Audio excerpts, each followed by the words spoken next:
We speak. Our words. We listen. We speak. Our words. We listen. We speak. Our words. We listen. We speak. Our words. We listen.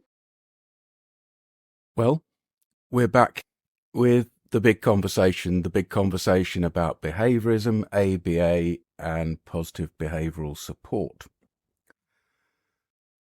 It's the last time we're going to be speaking with our guest today. Alan is important.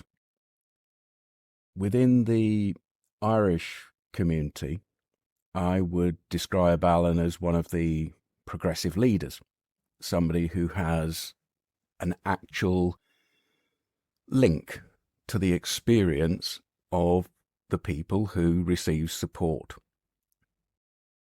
Let me introduce you and say hello, Alan. Hi, Jules. Thanks very much. That's kind of you to call me progressive. I appreciate it. Well, as we come to the end of this project, I think one of the lovely things I have learned is that there are people like you in positions to have influence that have ideas that resonate with those of us who are looking at life from a neurodivergent angle. And I think that's a very valuable thing for us. Mm-hmm. Mm-hmm. Yeah, absolutely. Thanks, Jules. I've been reflecting on our previous conversations, some of the issues we've touched on and some of the things that might be left to explore. And I'm conscious that, we really need to spell out what is a way forward to make sure that any community that is responsible for supporting others can align with the values of the people that it's supporting. If, for example, we are selecting outcomes in a learning situation for a neurodivergent child, how are we going to ensure that those outcomes align with what the child wants so that it's not too heavily influenced by what others think is right for that person? Jules, that is not an easy question. And I'm going to use a very kind of emotive explanation for why it's not an easy question. So in 1949, the Nobel Prize for Medicine was won by a Portuguese physician named Egas Monzi.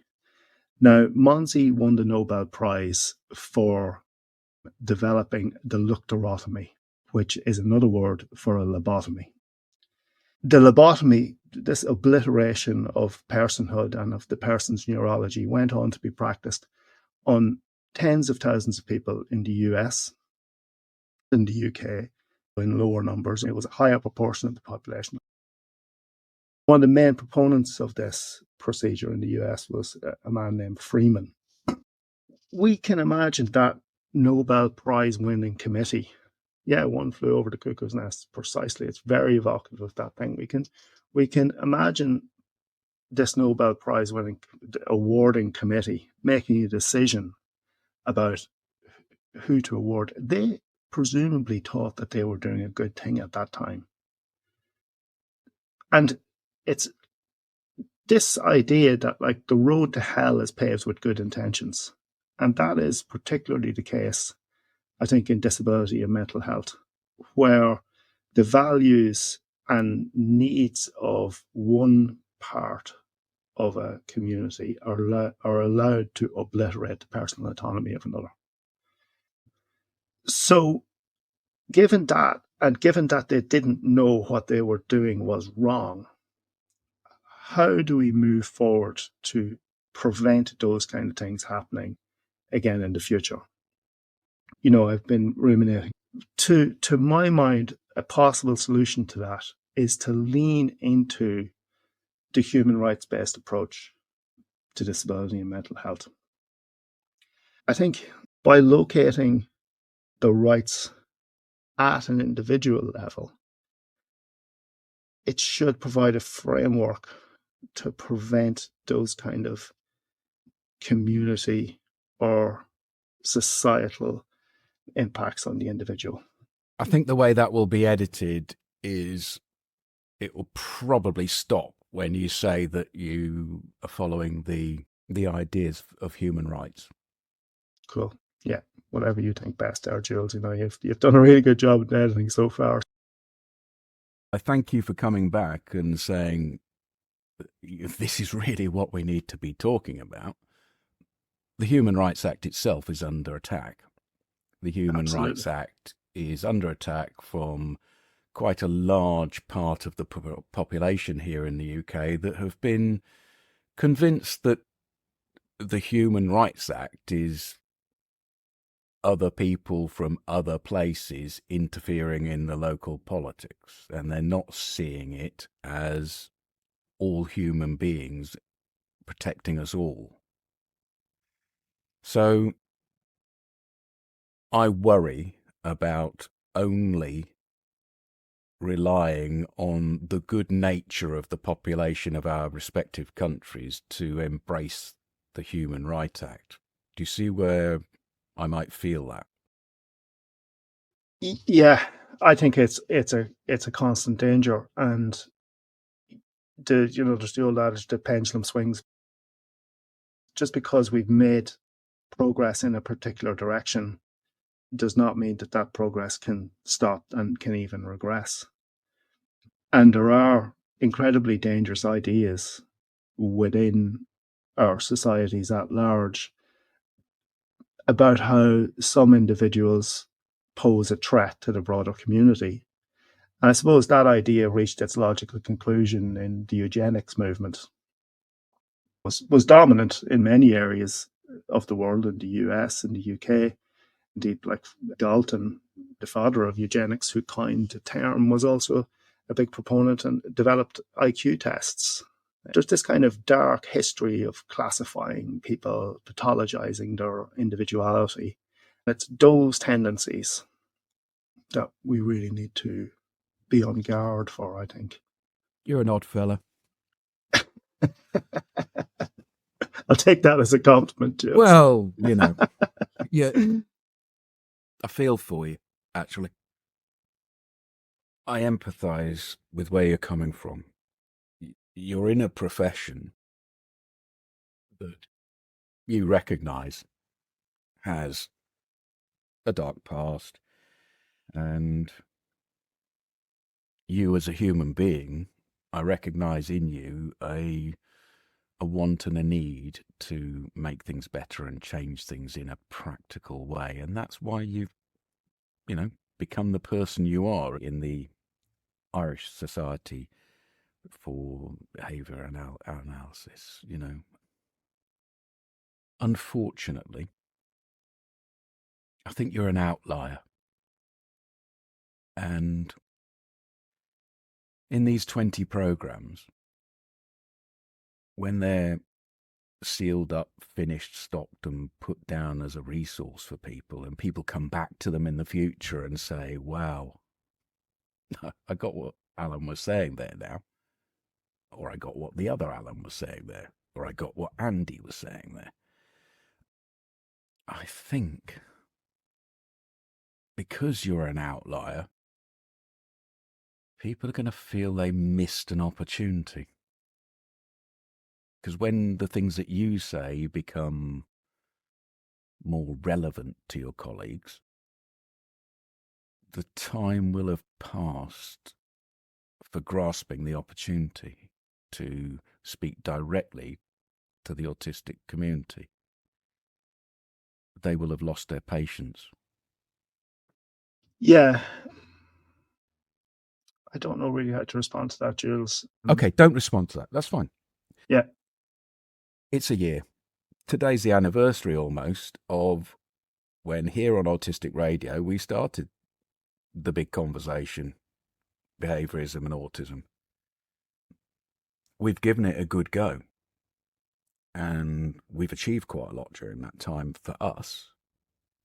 As a group, we've achieved the ability to prove that we are a very easy forum, an easy format to come and discuss ideas in autism, including a difficult subject like behaviourism. So we've gained from this, but at some point you have to say we're no longer gaining. The effort we put into this is no longer bringing idea of benefit back to us that means we can continue with it or fund it. What do we do about that? You've committed time and resources to that, valuable time and resources to that, Jules. There's no doubting that. We're here doing it, so that's obvious. To start sustaining that, to look for opportunities to sustain this conversation in a more collaborative way. Other entities shouldering some of the burden of keeping the conversation going, shouldering some of the responsibility and the cost of keeping the conversation going. I used to sit on the rights committee, and some of the people did be there on a voluntary basis while I was being paid to be there. Not only that, I was getting expenses to go there. I was getting mileage to attend, whereas they were not getting mileage to attend. So there's obvious problems with that and how that arises. If one part of the relationship is shouldering too much of the responsibility, that's not sustainable, is it? It's not that's not equitable. I know behaviourists like numbers, and we do. I quite like It's numbers true. and data and patterns myself. There is a listenership for these conversations. Right. The demographic of those listenerships is not exclusively amongst professionals in autism. Not just behaviourists, but other people interested in what you're doing and how you deal with this.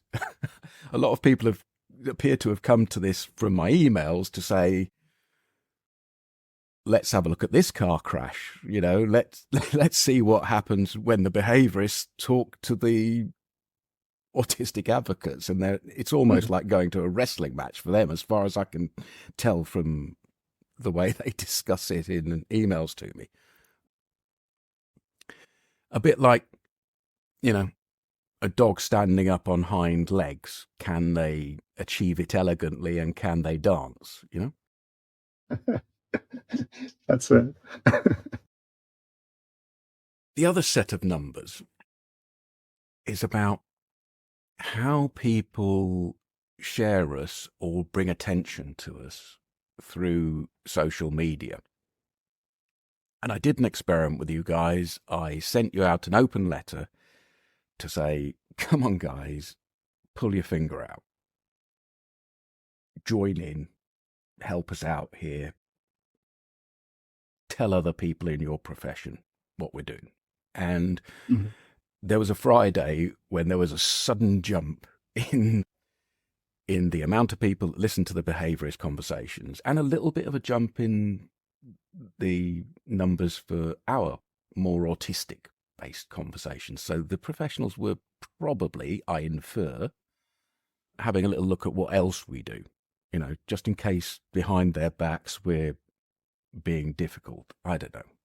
Or maybe because they're really interested in, what we say when we're relaxed and okay, not in a forum where we're put on the spot, but what we would say naturally. Probably more valuable, actually. Overhearing us talking comfortably, for me, is a better resource than putting us on the spot and making us perform in any kind of other arena. But it stopped. Once the people I had asked to do a little bit of a rally on social media, something they may even be uncomfortable with, once they shared our posts and once they shared things that I put out there purposely for them, they did not get reshared very far.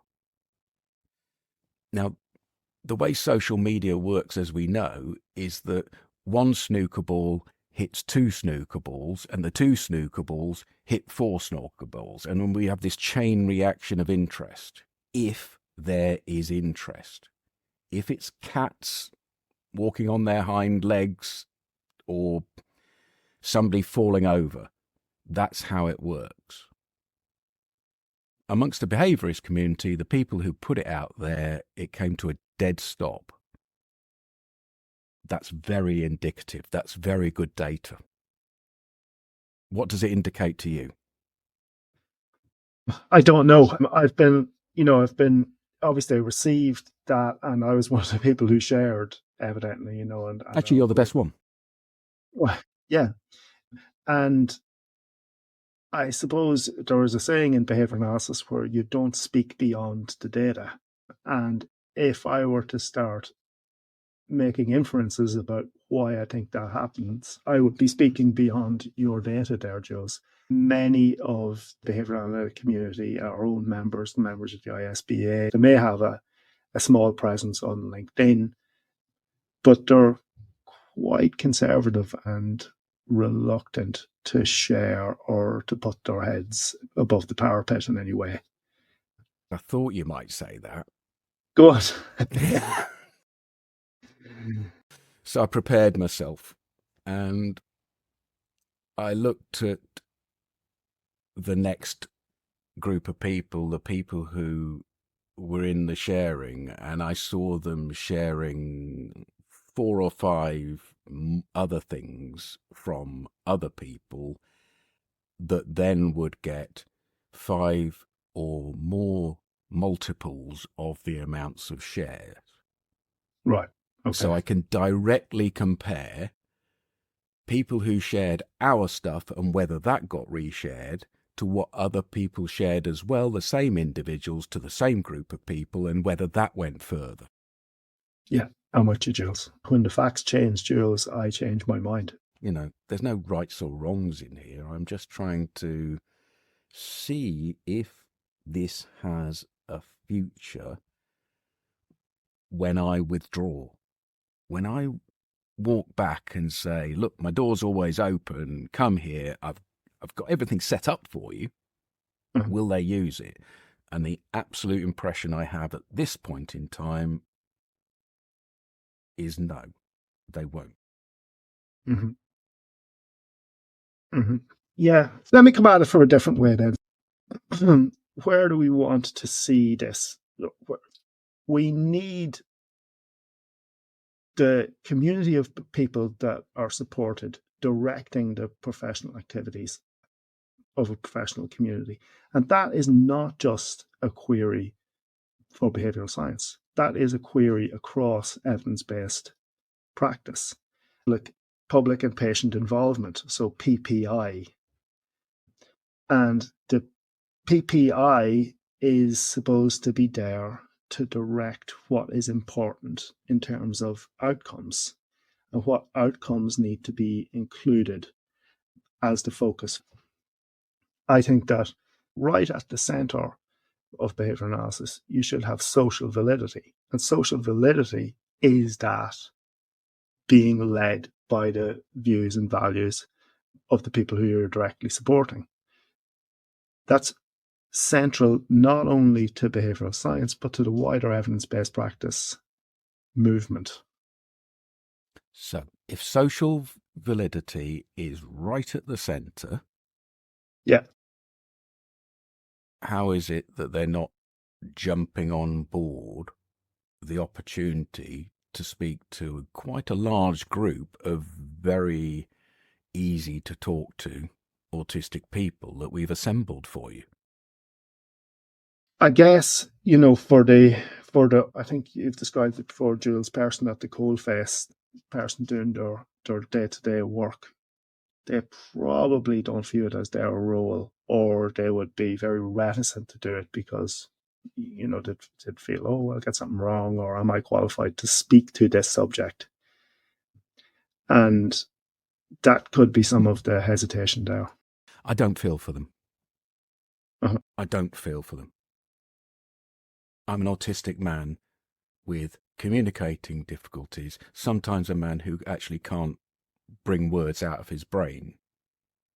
And you're asking me to forgive professionals, you're asking me to forgive a group of professionals for being shy to come and speak to us as the people almost representing their customers, their clients. That's rather pathetic. Customers, I would have an issue with, Jules, as well. I feel it makes me feel very uncomfortable, the word customers, because it seems very, transactional. So really, I don't know. And not knowing should be a space that we're comfortable in. Could you just explain that last piece for me? Not knowing should be a space we're comfortable in. Absolutely. Yeah, that is kind of like, to my mind, that is central to both a behavioral analytic view and to an evidence-based practice view. This idea of not speaking beyond the data, so not venturing into areas where we just don't know. Now, listen, I'm guilty of that as much as the next person, and it's a very high bar to meet. Trying to stop ourselves from speaking about things that we don't understand or know, and speaking within the observable and knowable space. Yeah, okay. I think it's perfectly reasonable to assume that a guy like me with communication difficulties hasn't managed to explain or express what he's thinking. I'll try again, and thank you for giving me the opportunity. If your profession does not have the confidence or bravery to come alongside and speak with the group of people who they recognize have communication difficulties and differences, because they themselves are afraid of the way their communication will be interpreted or put across, it does not gain respect from me. I expect better. And I also think I am a customer because I'm paying for it. Almost everything, every piece of resource that the professionals receive come from me as the taxpayer. They come from my businesses. They come from my income tax. I am the customer. I do want you to be held to account like a customer. And absolutely, we should be held to account, Jules. That is the function of an evidence-based practice. So when I come to you and I make claims about being able to do something, Jules, let's say we make a claim that the people we're supporting are going to experience less distress and less self-injury, less harming themselves, harming others, less distress. If we make that claim, we need to be able to demonstrate it. And that is what we should expect as a society. And that is central to the evidence-based practice movement, central to the question of behavioral science. And it is a minimum standard that needs to be met. And all of those delivering supports to any individual need to be able to demonstrate that minimum standard. And unfortunately, that's not the case in many examples. So we need to refocus on evidence-based practice, and that is how to ensure quality for the consumer, if that's the word we want to use, and efficiency for the taxpayer, and a fair and just society. Here in the UK, there's just been a government audit, independent audit, and it's looked at the money spent on SEND, Special Educational Needs Support. Yeah. the broad brushstrokes of the report are that there's no evidence that the money that's being spent has any positive outcome for the individuals involved. That's the headline. And here in the UK, the support they're talking about in the main is support based on traditional behaviourist values. I would challenge that, Jules. Absolutely, I would absolutely challenge that. Which I don't parts think of- that's it. Which part? It's not based on behavioural principles at all. Okay, go ahead.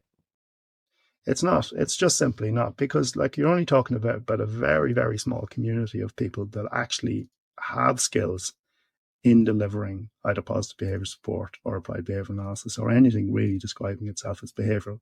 But what you have is, because of the behavioural sciences' success in developing an evidence base, you have policy papers that will come out and say you should deliver a behavioural based support, but then you don't have the resources to meet that need for the people being supported. And so you have this juncture between what is said in policy and what's done in practice. And that makes it look as though we are recommending, or the society is recommending, positive behaviour support, behaviour-based approaches, but you don't have the skills of the people to deliver that need. And therefore you end up with this situation where you don't have any quality outcomes, you don't have any evidence-based practice in reality. I'm really glad I gave the opportunity to answer that. I don't think that's how it's going to play out in the politics here. The politics here seems to be that special and education needs is going to be scapegoated into a situation where there's so much demand that it's quite obvious that the taxpayer can't fund that kind of demand. Yeah. And it seems to me the way it's going to swing round is that we're going to be tried to convince as a population that we need to remove as much of the spending resources because it's unfair for this part of the population to take so much of our collective will, collective resource. I see a politics moving against SEND provision. And I think autism is part of that. I think the neurodivergence movement is making it look as though so much resource would be necessary that the population has to push back and say no.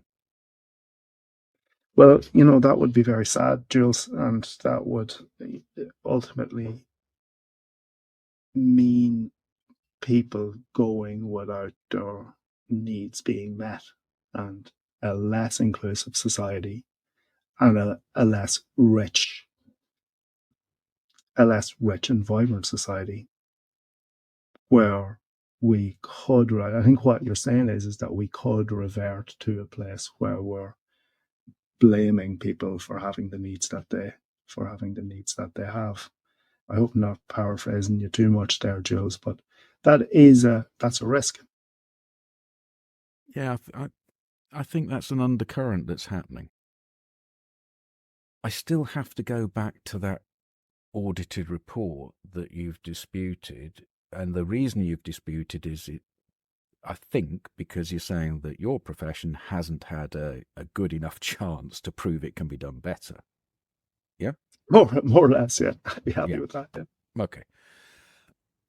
And I'm saying I'm quite happy to accept a civil servant put together a report that finds difficulty in finding value in the millions that are spent. So you're going to come back and say, well, they should have been spending it on you, and you can prove outcomes and you can measure them. And then the autistic community is going to come back and say, yes, but they've been measuring the wrong things. How do we address this? Beautiful, Jules. I think that's very much that is where my thinking is at, effectively. So the community comes back and says we're measuring the wrong things.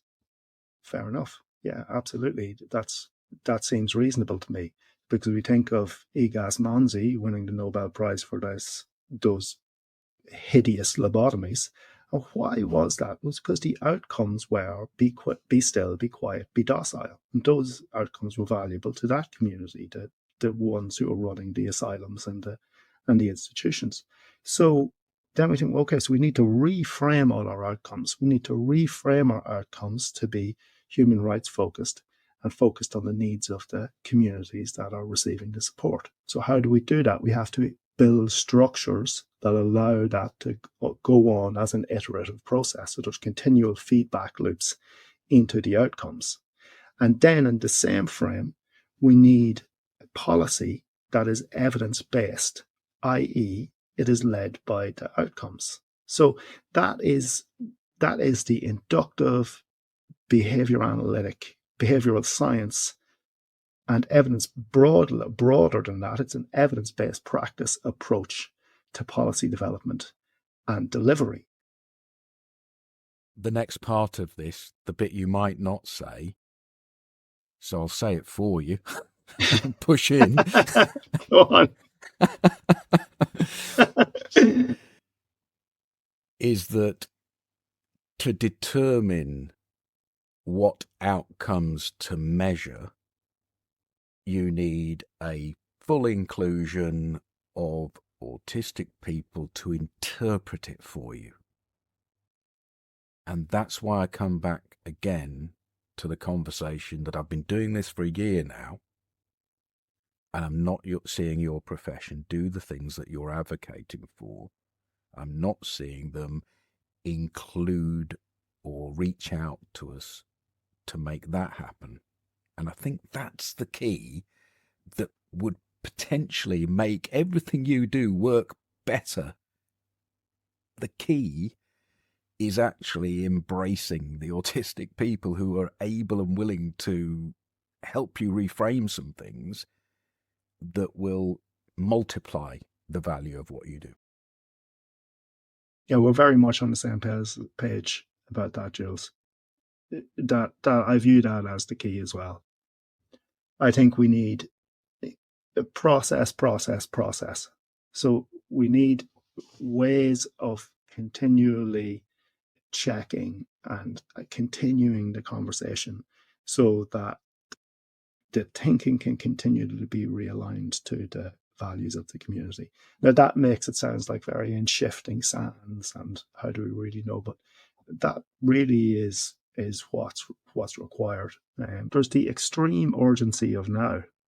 It's all very well talking about, we're going to get things right in the future, but what happens today and tomorrow, the day after? There are there's situations that are happening today in the decisions around the support people receive, and they're very difficult. The society out there does not get it right all the time, or even some of the time, when it comes to supporting the people that need support. Yeah, it's all about any positive change that is going to come is very slow paced. And unfortunately, it seems in many ways that things and progress is only made through other people's really negative experiences. And while it's good that change can be made, it's just very worrying that these negative experiences and very damaging experience for many people is going to happen for things to change. But progress can be made. The conversation's always worthwhile having, just to demonstrate that these things exist. Absolutely, Harry. I think like power gives up nothing without demand. There has to be demand for power to seek control. So wherever that power lies, and I think some of the misframing in the debate has been about putting the power into the hands of the behavioral analytic community, whereas really that's not where it is. The behavioural analytic community is a very fringe community in this space that is pushing and has been agitating for evidence-based practice, for a very particular form of empirical evidence-based practice. I think actually, if we're talking about evidence-based practice and how you collect the evidence and the kind of study you do, speaking to autistic knowledge development would be very helpful for you, because they have models of analysing what they do as they go along, which means that they're very, very reactive to the data as they go along. I'd recommend Sean and Lila over at Autistic Knowledge Development, an APO. Just make a note of that, Jules. Autistic, no, I wasn't aware of that. They're professionals and they're respected in Scotland. They have inroads into the profession, and they work alongside the main charity in Scotland. Instead of putting you on the spot here, I'm gonna speak directly to Harry. Harry is the chairman of Autistic Association, the autistic charity that is funding this group of conversations. So my question to Harry is, would Autistic Association in the future be willing to at least partly fund an extension of this conversation? Would they consider it at least? Absolutely, Jules. They do need to move forward into other things, but we don't want to put, I mean, yes, I'm basically saying yes. Partly fund it, of course, because there's a lot more to be discussed. I mean, we've just touched the surface, really. And what I was speaking before about was about how progressive change it takes so long to happen, if it happens at all. And we've only just kind of started the conversation. A lot of work's been put into this, and a lot of money's been put into this, but we've just started, so I'd be obviously willing to part fund it if we can move it forward, if there's the opportunity to do so. You said part fund. Yes. Where I am in my little part of the world, the services are really lacking in terms of autism and how they support people. It got to the point where I had to be very proactive and actually go to the service provider. I'm now an expert by experience, but it's not a paid position. I volunteer and have to do it. And it's almost a shame that people like me are having to give their time for free in order for everybody to benefit. Yeah, absolutely, Lucy. That I completely agree with that. If we really are committed to developing outcomes that align with the values of a community, then we need to start taking seriously those roles of expert by experience. Well, that's the last word today from Alan.